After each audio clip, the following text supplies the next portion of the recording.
This is UMass basketball. I know this. I'm the most animated coach that you've probably ever seen on my team.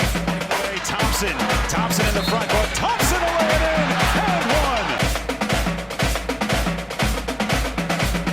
one. Hey, he's just being frank. That is right. It is time for another episode of Just Being Frank, coming at you from the Champion Center here in Amherst. I'm Jay Burnham, voice of the Minutemen, alongside head coach for UMass men's basketball, Frank Martin, and our special guest today from the Big East, the senior associate commissioner for basketball, Dan Leibovitz. Guys, how you doing? Good morning. Morning. How you doing? Good. I'll tell you how far I've come along, Jay. 10 years ago, I'd be somewhere trying to find 6 grizzly bears to get in a fight with. Now I'm sitting here happy-go-lucky after another tough loss, talking with you and Dan. It's life's come a long ways for me. I'm definitely getting old. I should preface this. This is coming off another heartbreaking loss for UMass on Tuesday against St. Joe's. Dan, how did you deal with heartbreaking defeats as a head coach and an assistant at Temple for so long? I would say not very well. I don't know that anybody deals with defeats very well. I got out of coaching is how I ended up dealing with it. No, it's hard, it's hard. As coaches, we always believe that watching the film one more time or one more, conversation with a player or something that we like to punish ourselves. So we feel like those little things we do are going to help just get that 1% better. But it's really about what you do on the floor and what you do in your teaching. But it's hard to get through. I mean, I beat myself up like everybody else. Dan, you said that, and even as assistants, we don't quite understand the point I'm getting ready to make. And then you become a head coach. The journey of a head coach is a lonely, lonely journey, especially after losses. It's complicated, and it's one of the reasons I've kind of started doing things like this, to get my mind away from being locked in to exactly what you just said. It's like if you watch the film one more time, somehow, some way, you're going to grab that rebound that helps you win the game. Like it's over and done with. And it's an interesting journey, man, and every season's the same. It's some of them finish in a way that now you reflect and you're like happy, and some finish when you reflect and you're like miserable. And but the journey to get to that finish line is complicated. Sometimes when you lose, you want to move on, and you're the face of the program. People are going to feed off of your energy, right? And you also, as much as you want to flip the page, I remember thinking as a head coach, I don't want to just be bopped around this campus today after a loss either. And then they look at you, hey, he doesn't even care. They just lost 2 games in a row. So we kind of wear it on our sleeve sometimes, for a lot of different reasons. You never want to give off that you're satisfied with where you are. Sometimes it just comes naturally, but I just feel like there's a lot of things that go through your head, as you know. Yeah, I think that's interesting, and I want to give folks your background for those that don't know. You were a longtime assistant under Coach Chaney at Temple, which we're going to be excited to get into. Head coach at Hartford, so you clearly know Northeast basketball. At Penn, and then a little bit of time in the NBA before transitioning to the administrative side. And Coach, I think about that a lot when. How do you balance people saying, hey, I'm so grumpy all the time because I'm coming off a loss versus, I don't want to appear that I'm in a good spirits because clearly I'm not. You're asking me? I'm asking you, yeah. Come on, I'm the walking grouch. I'm the poster boy for the walking grouch in college sports right now. It's hard, man.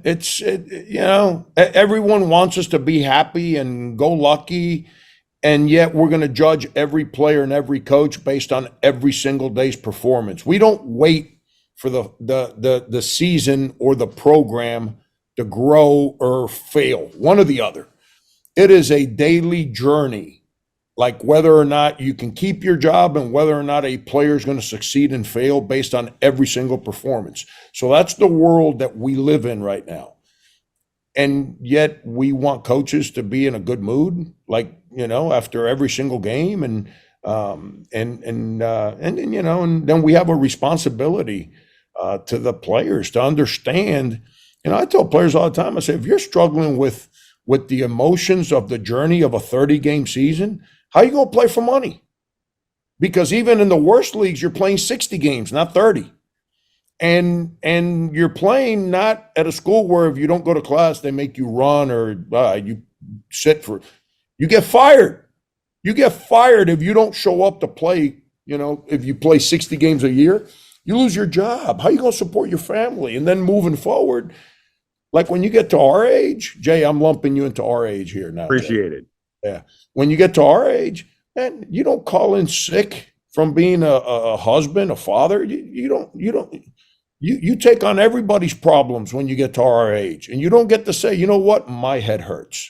I can't help you today because my head hurts. And it's it's a complicated dynamic. But Jay, I don't mean to put the cart in front of the horse here because I want you to lead Dan through his journey. But I've never even asked Dan this question. Eventually, I want to make sure we get to this. Because being on a bench with an icon, but one of the guys that's the most respected coach in my lifetime, and from his peers, from opposing people, from everybody, why did he take the Hartford job? And why did he wait so long for that first opportunity? Because some people, I've never asked Dan this question. Let's get into it. Dan's a friend, Well, but I don't want to put the cart in front of the horse. No, let's put it right out there, Dan.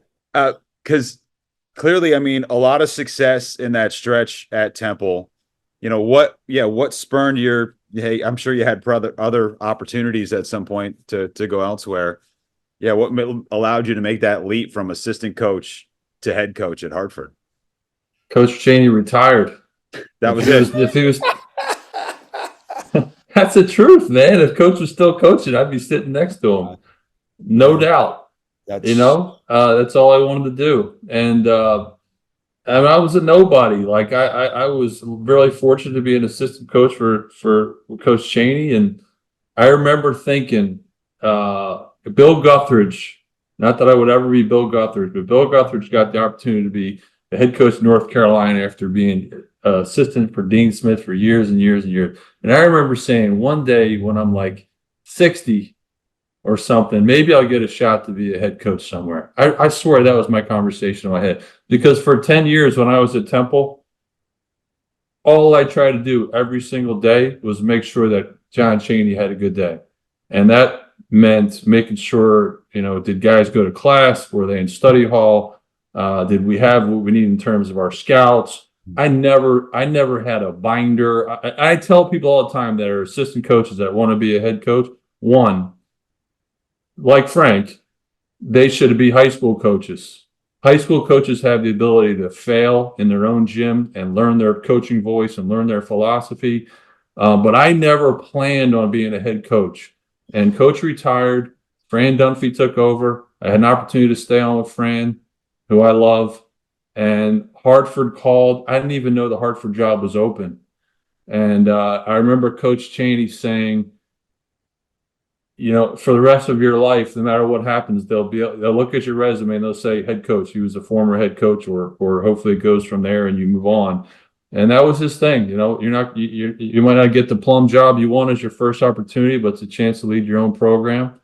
My wife was like 9.3 months pregnant, maybe 8.7, something like that. She was about to, So we had a real life decision, and I don't regret it. We all have our path, steps along the way, and that was a challenge that I took on. Dan, it's funny you say that because, I was a JV coach from my high school coach for 9 years, and all I wanted to do was help him. I had no interest in having my own high school job, and him and another high school coach in town basically said, "Frank, go. Go. You need to go be a high school coach. Do your own learn. I'm like, but I don't want to. I just want to be here. This is where I'm comfortable at. And then eventually in college, I end up, with Bob Huggins. And, I remember telling him, he was like, what do you think of Manhattan, Kansas? I said, Hugs, if you say Alaska, Anchorage, I'm in. You're my guy. Like wherever you're going, if you want me, I'm in. Let's do this. And then when he leaves for West Virginia, it was like, no, it's your turn. There's only 300 of these, man. You got a chance to do this. And I'm like, yeah, but I got my blue blazer on. I'm ready to go be a Mountaineer. He's like, no, it's your turn. And he made sure that the staff stayed behind with me to make sure I can succeed. And so it's. I never asked you that question before. I didn't even realize that it paralleled with Coach Chaney retiring when you got the Hartford job. Yep, and the other thing Frank has mentioned, I indirectly helped Frank really rise in this business because we had it's hard for me to tell this story. I hope that no Temple fans watch this podcast. The UMass fans. I'm gonna clip each segment and send it to them. No, I'm just yeah. So there was a little point guard from Puerto Rico who went to John Chaney's basketball camp, and Coach Chaney's basketball camp was not. It was not like an elite camp geared towards recruiting. It was local kids that needed, some scholarships and he wanted to get them out of the city in the summer up to Temple Ambler. So there was a little point guard named, I won't tell you the name yet. A little point guard, and coach says, this guy is going to be our next point guard. And we thought he was out of his mind. So because it's just not, highly competitive camp, we would know about a big time prospect typically. So I go to scout the kid or evaluate the kid in the summer at this event where there's no other Division I coaches there. He's the best player there, but he's like 5'9". And I said, Coach, he's a great point guard. He's little. The way we play in zones, we like to have bigger guards at Temple, 6'3", 6'4", 6'5" point guard. We talked to Ramon Rivas, who was one of our former players, a great player. He played in the NBA in the what's it, Superior League in Puerto Rico. He's like a legend down there. And he said, yeah, Coach, I think he's got a chance. He is small. If you're not comfortable, his name was Jose Juan Barea. Okay, so he goes to play for Frank at Northeastern and was an NBA player. So we took somebody else who was not an NBA player. And I would like to think that in some way, Frank, I helped make your years at Northeastern more fun. And I think it might have helped Bob Huggins recognize Frank for the recruiter and great coach that he was. So whenever I saw Jose Barea, it was painful, but I'm happy that my good friend benefited from our stupidity. And his parents loved Coach Chaney. Loved Coach. Yes, we blew it. Yeah, love Coach Chaney, and that's a true story, by the way, Jay. See, people get credit a lot. Like I said this year at the press conference, head coaches, you get a lot of credit for wins and losses, a lot of credit for wins and a lot of blame for losses. And assistant coaches get a lot of credit for recruits, when in reality, it's your head coach, and sometimes you just fall into recruits. With Jose, Temple backed out. If not, he's going to Temple. And then this is how I get to know Chuck Martin. He's at Drexel. And Chuck's a Puerto Rican, and he's recruiting them. And now Temple's out, and it's us, New Orleans, and Drexel. And he didn't like Drexel, so Drexel's out. And he wanted to go to New Orleans because he didn't want to come to the cold air of Boston. And at 1:30 in the morning on a phone call, me, his high school coach, the mom, the dad, and the kid, at 1:30 in the morning, finally convinced him, come to Boston. And but it was crazy, man. It was unbelievable. And then he shows up, and it's from day one. He's 20 points a game, and now all of a sudden it's like Frank can recruit. Really? I just backed into this one. What do you mean I can recruit? Well, how about this? As we record this, I think Coach Chaney's birthday was on Sunday. Would have been, I think, yes, in his early 90s, 92, if he were still alive today. And I think obviously UMass fans know the historic rivalries between Temple and UMass. You came onto the scene in 96. Yep. What was your image of the league at that time and of the UMass Temple rivalry? The league was stacked with great coaches. and great players. I mean, my memories kind of cross over different generations in there. So, but I'm thinking about the league. I mean, I could name an NBA player on every single team that we played in Atlantic 10, 100%. Jameer and Delonte at St. Joe's. You had David West. Trying to think. Tony Stanley was a guy. Roberts, a little guy. Brian Roberts at Dayton played in the NBA. Oh, yeah. J.R. Bremer played at St. Bonaventure. Chris Monroe, Masharikoff, Cool at GW. Rasul Butler, LaSalle, Smush Parker, Lamar Odom, Mike James from Duquesne. UMass, we had, I'm trying to think who was the NBA guy from UMass at that time. Camby was one for sure. I came in right after Camby. I mean, we played against Larry Kentner, Rashawn Freeman, Monty Mack. If he wasn't in the NBA, he should have been. Monty Mack was one of the best shooters we ever played against. So the league was amazing. The coaches were great. Phil and Skip Prosser at the beginning, and obviously from Cal to Brew, and Speedy Morris, and Jim Barron. It's awesome. And it's funny when Frank talked about doing this podcast. One of the things that was always etched in my mind is we were not allowed to talk on the bus, right? We were with Coach Chaney. You couldn't talk at pregame meal. It was serious business. He used to say, I wear a suit and tie to every game because somebody's going to win and somebody's going to die. So it's like a funeral for one of us. So I wear a tie. But on the bus ride, you absolutely could not talk. There was a time in the NCAA tournament in 1996. You can look this up. The back of the team bus caught fire, and the players were afraid to speak up to Coach Chaney because no one's allowed to talk on the bus. That's a true story. So what's that road where you go into UMass? Is it Commonwealth? Where you Commonwealth, yeah. Is that right? Yeah. So I feel like every time we went to the UMass, there was snow on the ground, not the only place in the A10. And the Mullins Center, you could just, as you started to see it from the bus, and it was silence on the bus, you just could feel that you were about to go into a big time environment, a big time situation. And Mullins Center was really like the crown jewel of the league. No one had built a building like that. Cal was able to pull that off after the success he had. It was a hard place to play. The students were waiting for you.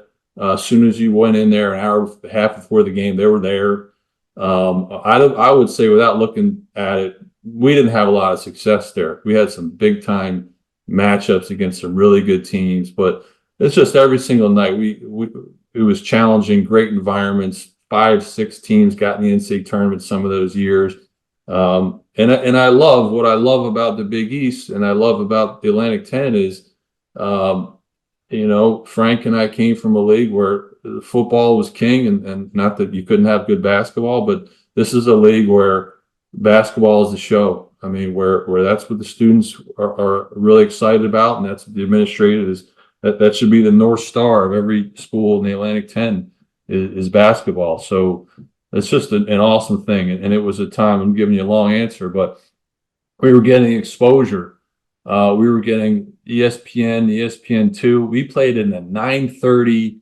I want to say 9:30 on Thursday. We play ESPN2. We thought that was great to get on national TV, no matter what time it was. Yeah. But it's just great years. Great years. Dan, let me ask you something, because for obvious reasons, those mid-90s, the UMass, Calipari, Temple, Chaney rivalry was hyped nationally, and little Cuban guy in Miami can find out about it.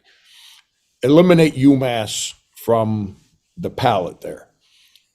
What game would get Coach Chaney like revved up, ready to go? Eliminate UMass in the old A10. Or maybe even not at A10, maybe a Villanova or something like that. Like, what game would get Coach like when he'd walk in for that 5 a.m. practice with that coffee in hand, Yeah. Like the second he walked in, everyone knew, like, here we go. Like you're somebody it's that a would get great it. question. And you're not going to believe my answer, but I actually think you will. So Coach Cheney won a national championship at Cheney University, the first HBCU in America, tiny school, athletically. Actually, he and Vivian Stringer were a head coach at the same time. They used to they used to practice at the same time at each end of the court and won national championships together. Wow. So Coach Cheney was somebody every year, every day. He would say, I'm not thinking about beating the guy next door. I want to win a national championship. I want to win a national championship. And until the season was over, he believed every day we had a chance to win a national championship. So that's why when you talk about the schedule, Duke, Kansas, Carolina, we would play away. We would get bought. We would play away and get a return to where the Sixers played because Duke wanted to play where the NCAA regional was going to be. So it was always, I want to play against the best of teams. And obviously that's like swinging with the heavy bat. You play against them and you know, you come into league play and you've played against top 5 teams and there's something to be said for that. So, I mean, my answer is like Duke. I mean, Coach wanted to beat Duke. He was obsessed with beating those teams. In terms of a rivalry in our league, it kind of transitioned. You know, the Cal 30, is it a 30 for 30 on Cal? You know, one and done, one and not done, right? Mm-hmm. So Cal talks about clearing the hurdle of Coach Cheney. You know, it's like when I knocked that bully off the block, I was ready to go. And I remember him saying, if I got Coach Cheney to uncross his legs, you know, I made him coach, which is kind of funny. And then it became St. Joe's. You know, Xavier was consistent along the way, certainly had their place, but for us, Jameer, Delonte, those Pat Carroll, those teams they had, that became a real rivalry for us locally. And it became hard. I mean, Phil really game planned and recruited and built his whole program really around beating Temple because he understood if we knock off Temple in the city and in Atlantic 10, we have a chance to be that team. And they worked for a while. They had incredible #1 team. And but I would just say Coach was competing against perfection. You know, he wanted, it was just a constant. It's not about even who we're playing. It's about us, like any coach would say. And he really, what we talked about on the first day was just as important the last day, and it was about our own standards. Yeah, I always felt that when you say Atlantic 10 to the average college basketball person, the first person that came to everyone's mind was John Cheney. And you know, he's the guy that gave the Atlantic 10 the personality for Cal to chase, for Phil Martelli to chase, for everybody else to chase. And I got to know him a little bit, not great, just a little bit. And you know, there's a picture of him right over here in my office. And I'm gonna show it to you here. Eventually I'm gonna move the computer so you can see it. But he's one of the icons, man. And you know, and you said that story about wearing the suit because somebody's going to win, someone's going to die. That's how the old coaches, that's the world we lived in. We were fighting for our lives because no one made money. There were no guaranteed contracts, none of that stuff. And so and as players is the same way. You know, I said this the other day, Dan, and you know, the way grassroots basketball has gone in our country, you know, people say everything flows downhill because in grassroots basketball now there's always another tournament, always another pair of shoes, win or lose. There's always another team you can go play for. That lack of sense of urgency for that day to day for those 30 games, his flow, it's kind of, instead of rolled downhill, it's ran uphill. It's infested college basketball and the NBA, where that sense of urgency that you're talking about, Coach, because that's the way I was raised. Like in high school, you got 25 games, whatever we got. Man, if you didn't show up all 25 games, like ready to go, you're going to get your ass beat. somebody's going to beat you up, whether it was a player or a coach on your team. Somebody's going to beat you up because it was unacceptable. And we've lost that, but that's who Coach Chaney was. So you saying that story, that's why I started laughing, because I'm like, wow, that's what it's all about right there. Let me transition this, and I don't know what Coach Chaney would think of us talking about him on a UMass podcast extensively. He might get a kick out of it. He'll love it. Okay, great. I kind of want to get your thoughts on kind of the overall college landscape. Frank and I have talked about this since the summer, but first, can you give us some insight as to, who Coach Chaney was, like, behind the scenes? Because obviously we've seen that front persona, but what else is there or was there to him and his personality? Yeah. So, and before I answer that, I want to say this publicly, and I've said this to Frank, and Frank would get embarrassed or tell me I was crazy, but Frank is a coach and a leader that shares a lot of the qualities that Coach Chaney had and cared about and demonstrated every year he coached. I've been to Frank's practices, and he is unrelenting on what matters to him on the floor. He's not going to compromise his beliefs. He's not going to compromise his integrity in recruiting. I've been in a session with his team on a Friday afternoon when they were finished with a whole week of class and a whole week of practice.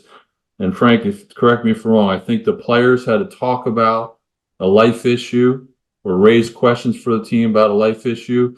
And, nobody pays Frank extra to bring his team in and talk to them about life.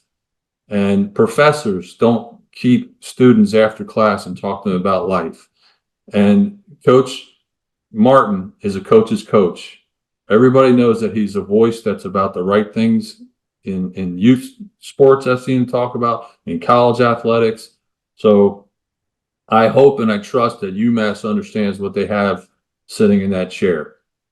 In terms of Coach Chaney, similarly, he was a grade school coach. So let's all go back further. He played at Bethune-Cookman at a time where there was a quota. I don't know, that's probably not the right word. The Big Five in Philadelphia could have only so many black players. It would only take so many. Coach Chaney wasn't one of those. Played at Bethune-Cookman after being a star at Ben Franklin. Plays in the Eastern Pro League and is a player coach. Becomes a grade school coach at Sayre Junior High in Philadelphia. Becomes a high school coach at Simon Kratz. Becomes a Division II head coach. Finally gets his Temple shot at 50. Hall of Fame career in Division I. Obviously, that's also his Chaney years, but at 50, he gets his shot. And I think that journey, growing up without, through his whole childhood in poverty in Jacksonville, Florida, always being overlooked, he was the underdog till his dying day. And he was someone who cared about and valued education. And he never lost that feel of the high school coach who's got his van full of kids, and I'm the caretaker of these kids, and I'm helping them manage everything about their life, their home life. Are they eating? Are they sleeping? Are they going to school? He was the caretaker of everyone in that program. And then beyond our team, he was somebody who was going to fight for what he believed in. And Frank is a voice, as I talked about, in the NABC on matters that are important. And Coach Chaney, John Thompson, Nolan Richardson, Coach Raveling.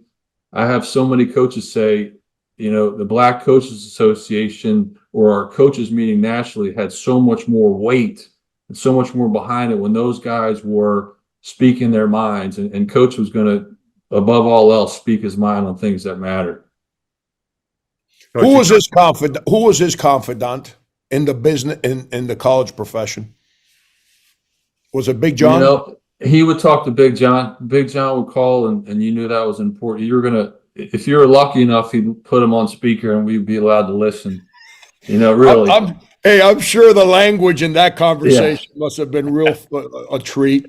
Yeah, and it is an amazing story. I'm trying to think of where I saw this. When John Thompson walked out of the game over Prop 48, I think it was Prop 42 first. Mm-hmm. And I think it's in his book. It's in John Thompson's book.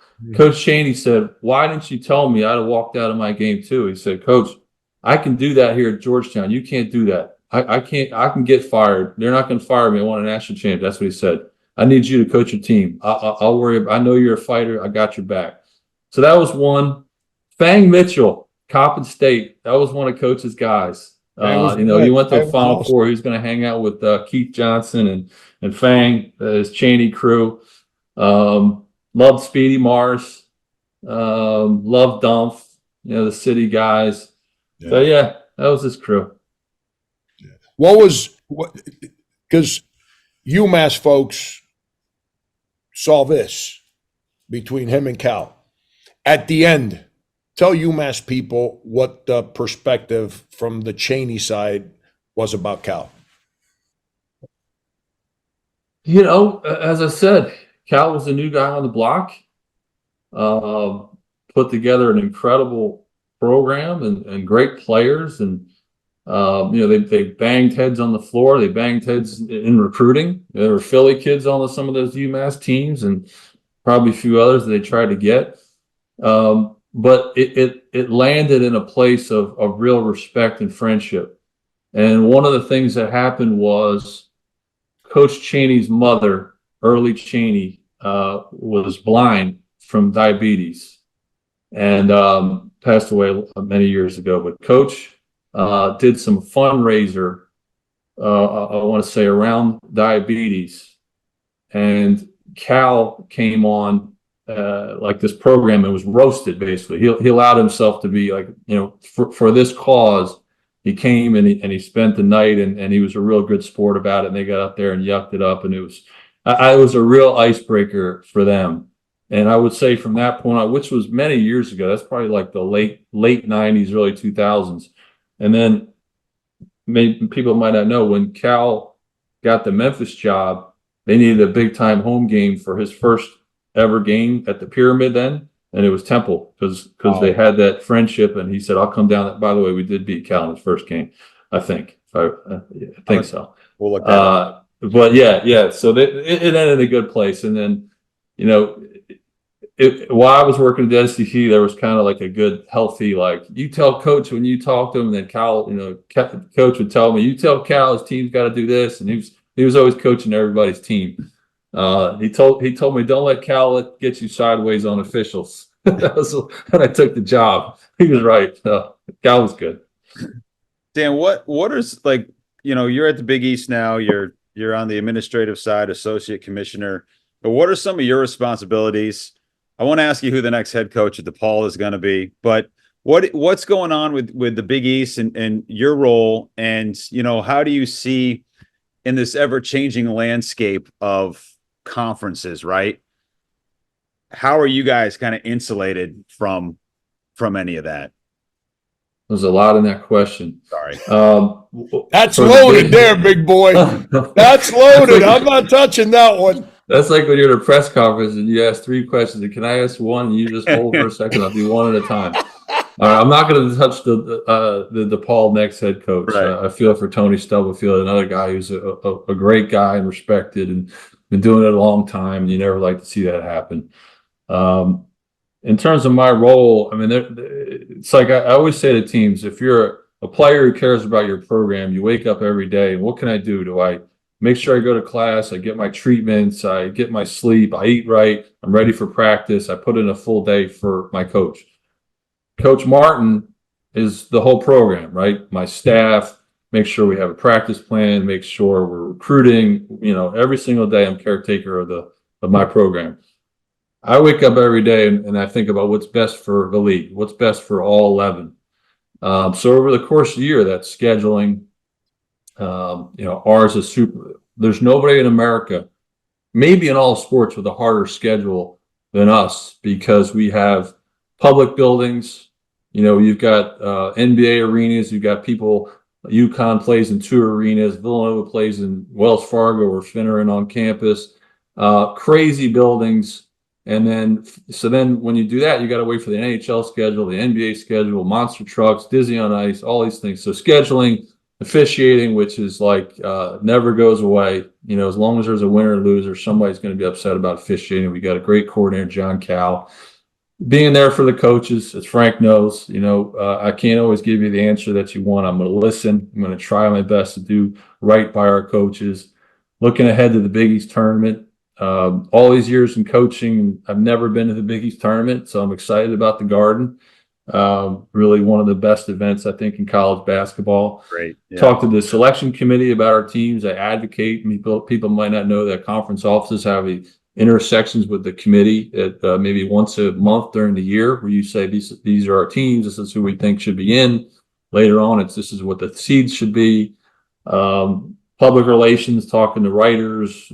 These are some stories to keep an eye. It's just everything I can do, try to make the Big East the best that it can be and hold its place in the national scene in college basketball. In terms of being isolated, I hope we're insulated, I should say.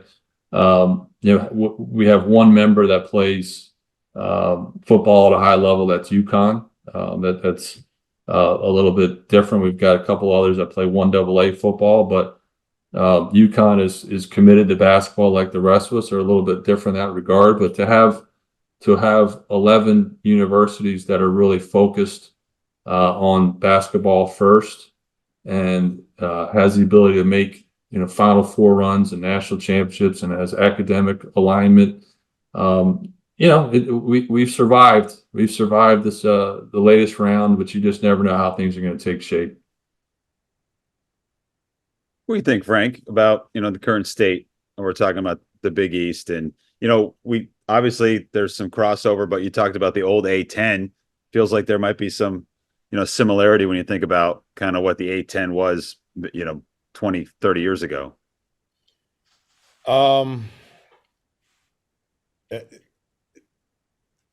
You see, when coaches make decisions, we get put in front of the media and we have to speak about our decisions.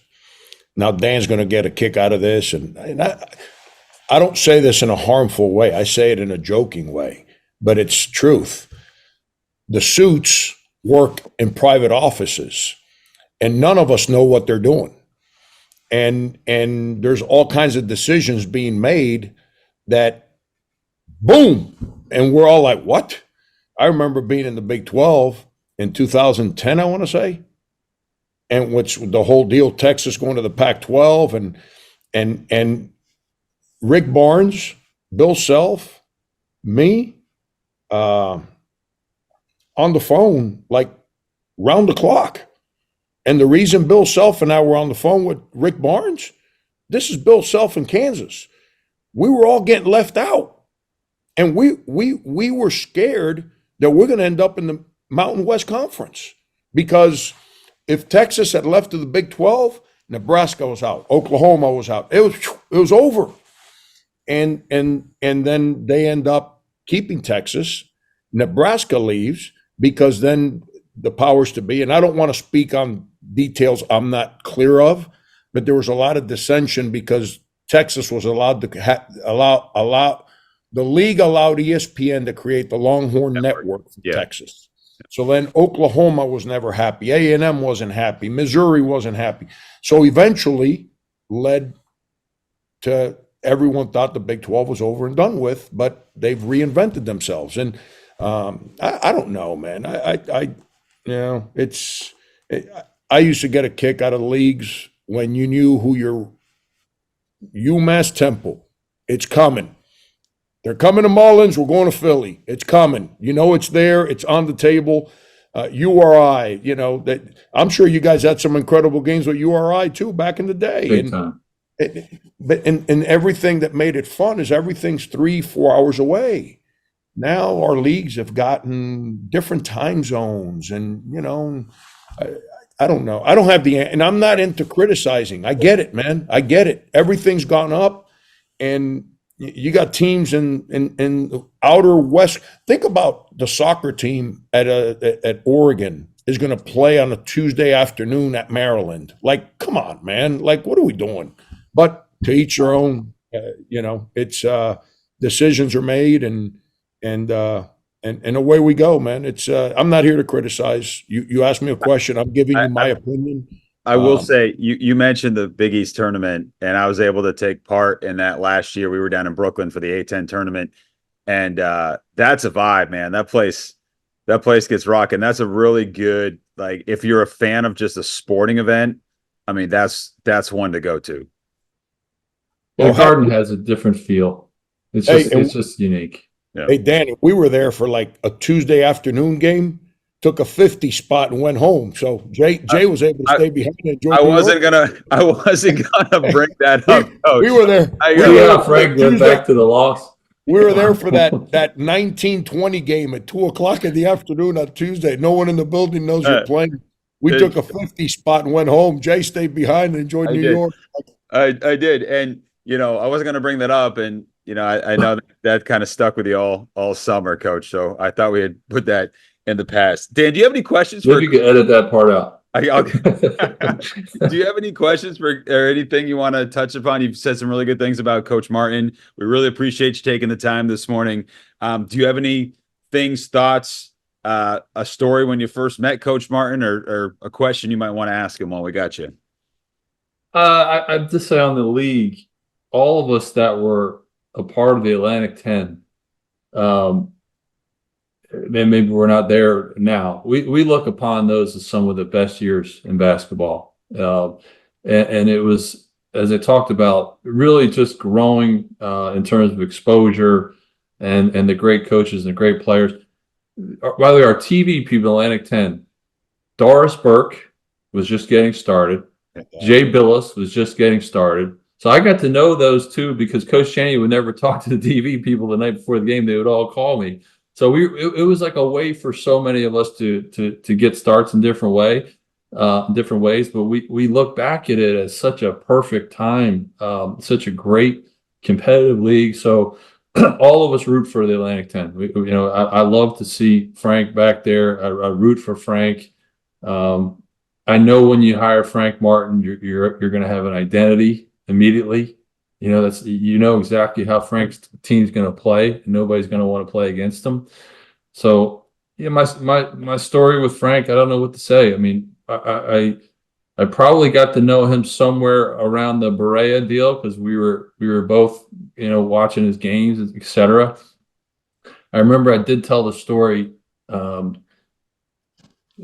just the fact that I was at Temple, so maybe I was at one point I was hired on the food chain, right? I'm at Temple with Coach Chaney, and Frank is for Ron Everhart, right, at Northeastern. With all respect, some people would be at Temple and look at a guy Northeastern and go, "You can't do anything to help me. I got no time for you." Frank would never do that. I would never do that. But we got a relationship there, and then you fast forward.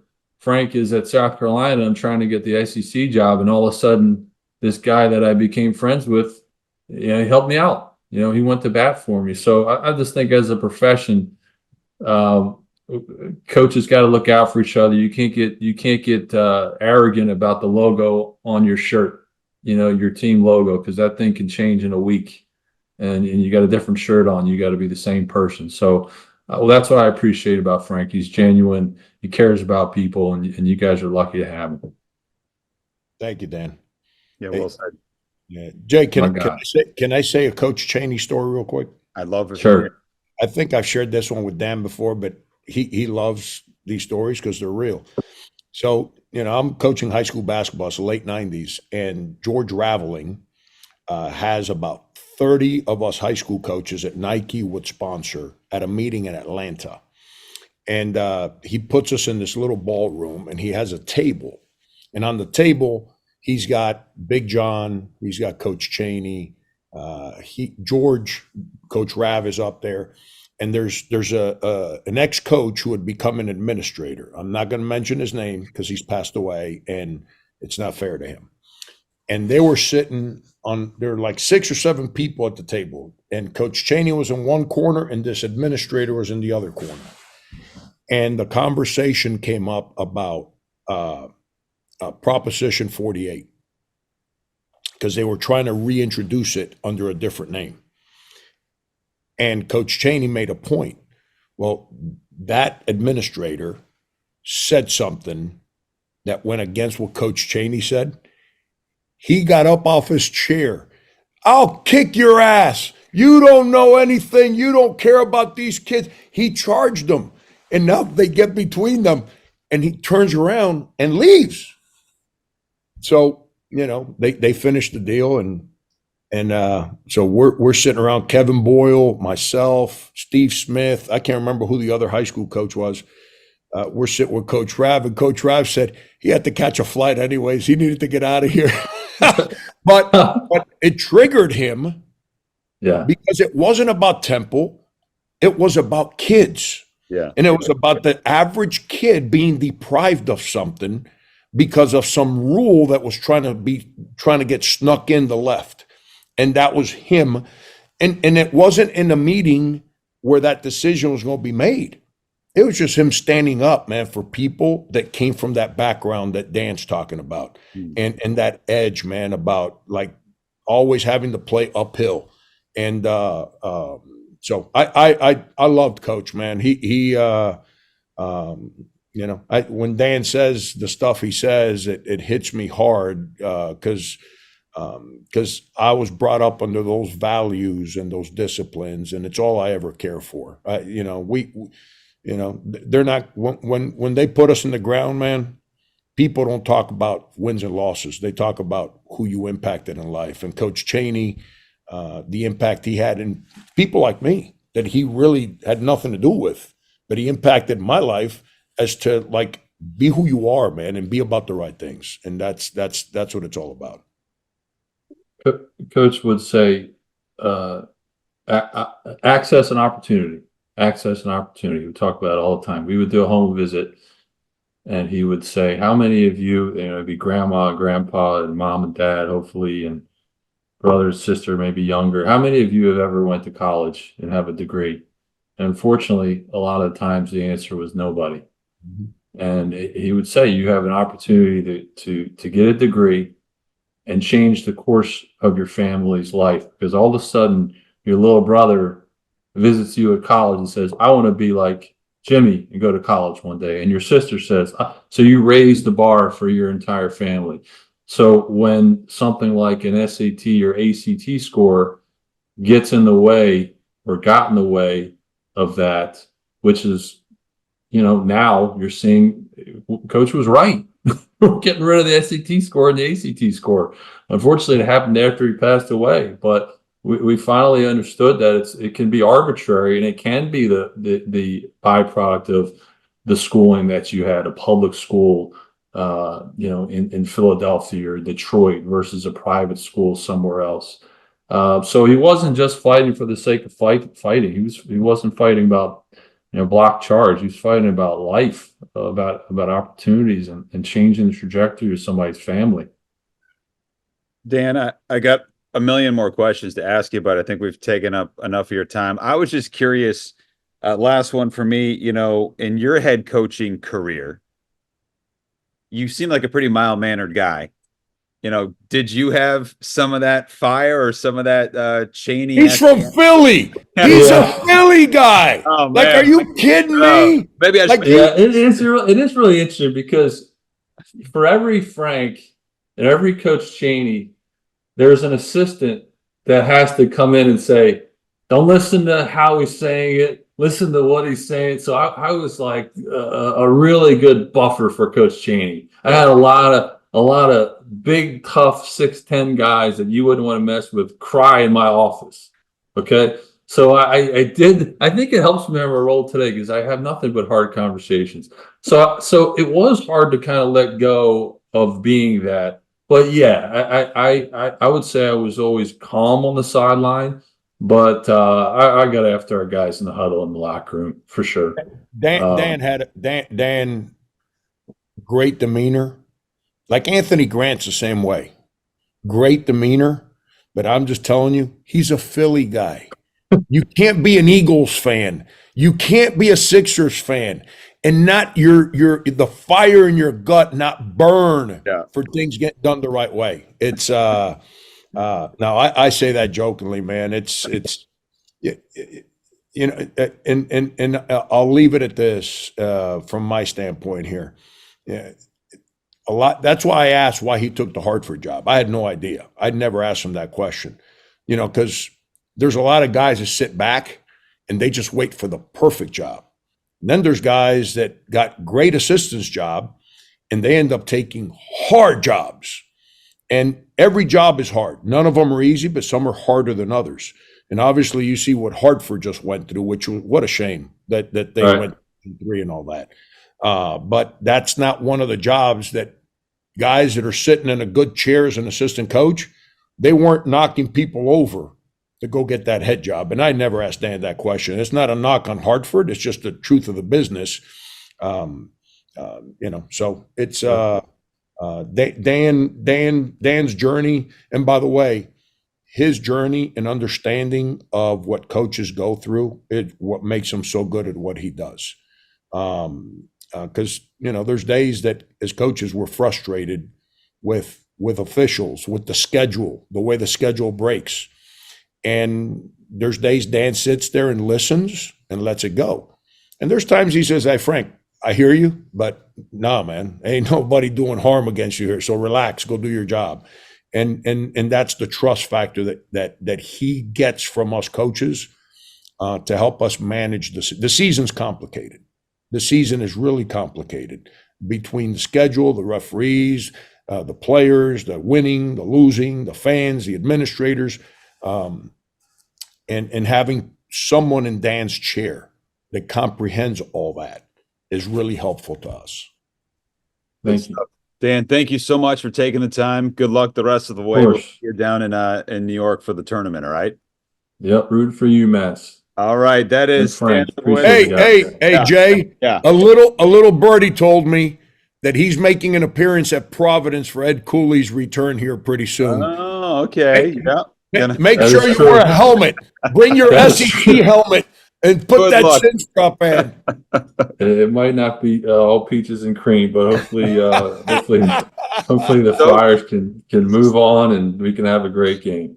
This podcast has been brought to you by the Massachusetts Collective, providing NIL opportunities for UMass men's and women's basketball players. We hope that you become a part. Follow them at themassco.com. He's Dan Leibovitz, Associate Commissioner for Basketball at the Big East. He's, of course, head coach Frank Martin. Until next time, my name's Jay Burnham saying so long from Amherst.